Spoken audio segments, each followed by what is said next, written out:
Australia's frontline medicos are sacrificing family time during this crisis, but many are giving up something else that's precious to them: their beards. Our hairiest healthcare heroes have gone under the clippers. And as Sunrise correspondent Nathan Templeton found out, there was a serious reason behind the great shave.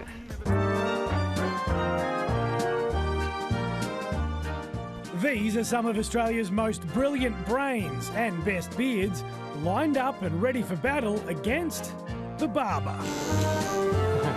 To get ready for an influx of patients with coronavirus, doctors and nurses from the Royal Melbourne Hospital are foregoing facial hair because it stops their masks forming a proper seal.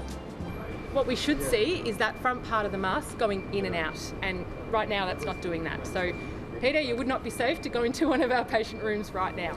So, heartbreaking as it may be, hello darkness, my old friend. Bristles are banished. Even being an emergency physician with 40 years of experience couldn't prepare Professor George Breitberg for losing 40 years of growth.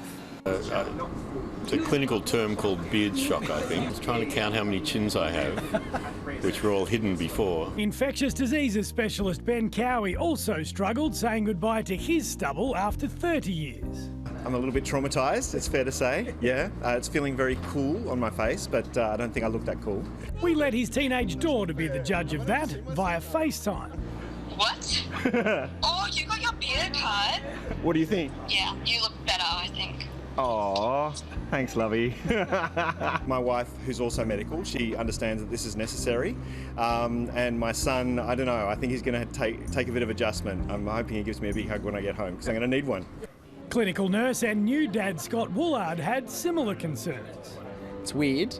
I don't know if my 18-month-old son will recognise me at all, but I mean, that's what we have to do just to prepare for what's coming up. For staff at Royal Melbourne, the Great Shave was some much-needed light relief. They are flat out preparing the hospital for what they expect to be war-like conditions. Our hospital is on a war footing to prepare for what's coming. I think a lot of people over the next few weeks are going to feel like this is a bit of a phony war, but this is going to ramp up, and it will be confronting for our health services and for our community like nothing we've ever seen. This is really a once in 100 years event. We could be saying that a hospital the size of the Royal Melbourne will have every bed occupied by patients with coronavirus. We have to distance ourselves physically, but we can't allow that to distance ourselves emotionally. We've got to pull together. You know, unity is more important now than ever before. And this team-building exercise was part of that process. I believe Dr. Peter Langey's bushy beard is now a magnificent moustache that passes the breath test. I think it's fantastic. Now I don't know why I didn't do it years ago. Nurse Scott's little boy Ted approved of his new look. Where's Dad's beard gone? Hi! And Dr. Ben did get that hug from his son he'd been hoping for.